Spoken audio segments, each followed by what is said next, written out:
देवजनाः पुनन्तु मनवो धिया पुनन्तु विश्व आयवः जातवेदः पवित्रवता पवित्रेण पुनाहिमा शुक्रेण देवदेत्यता अग्ने क्रत्वा क्रतुपुन्द्रनो यत्ते पवित्रमर्चिषि अग्ने विततमन्तरा ब्रह्मतेन पुनीमहे उभाभ्यां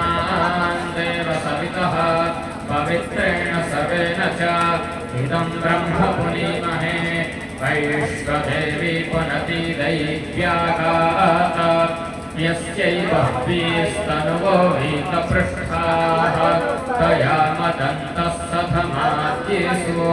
वयक्कुस्यामपतयोरयीणाम् वैश्वानरोरश्मिभिर्मा पुनातो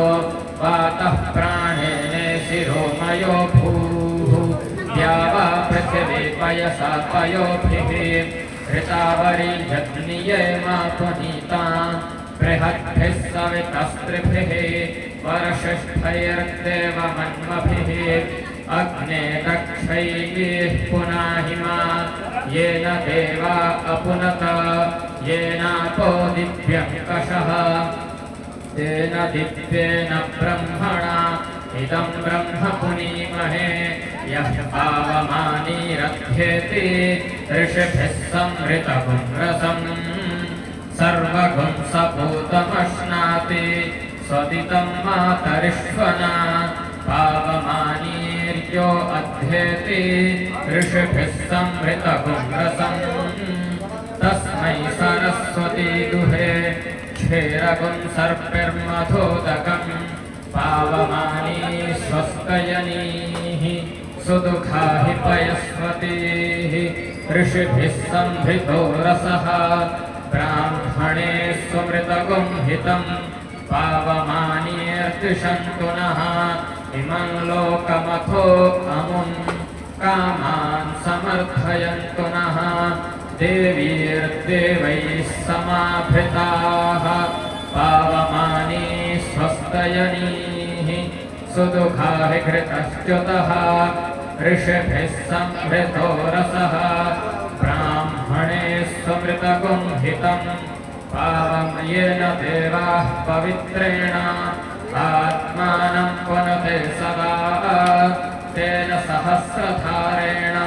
पावमान्यः पुनन्तु मां प्राजापत्यं पवित्रं शतोद्यामगुं हिरण्मयं तेन ब्रह्मविदो वयं पूतं ब्रह्म पुनीमहे इन्द्रः सुनीति सहमा पुनातु सोमः स्वस्त्या वरुणः समीच्या यमो राजा प्रमिणाभिः पुनातु मा जातवेदा मूर्जयन्त्या पुनातो भोर्भुवः स्वः तच्छंयो राप्रणीमहे धातुं यज्ञाय धातुं यज्ञपतये दैवी स्वस्तिरस्तु नः स्वस्तिर्मानुषेभ्यः ऊर्ध्वं जिगातु भेषजं सन्नो अस्तुद्धिपदे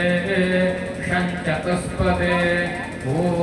शान्तिः शान्तिः शान्तिः ॐ भद्रं कर्णेभिः शृणुयाम देवाः भद्रं पश्येमाक्षभिर्यजत्राः स्थिरैरङ्गैः स्तुष्ट्वागुंसस्तनूभिः व्यसेम देवहितं यदायुः स्वस्ति न इन्द्रो वृद्धस्रवाः स्वस्ति नः पूषा विश्ववेदाः स्वस्ति नस्तार्क्ष्यो अरिष्टनेमिः स्वस्ति नो बृहस्पतिर्दधातु ॐ शान्तिः शान्तिः शान्तिः ॐ नमस्ते गणपतये त्वमेव प्रत्यक्षं तत्त्वमसि त्वमेव केवलं कर्तासि त्वमेव केवलं भर्तासि त्वमेव केवलं भर्तासि त्वमेव सर्वं खलविदं ब्रह्मासि त्वं साक्षात्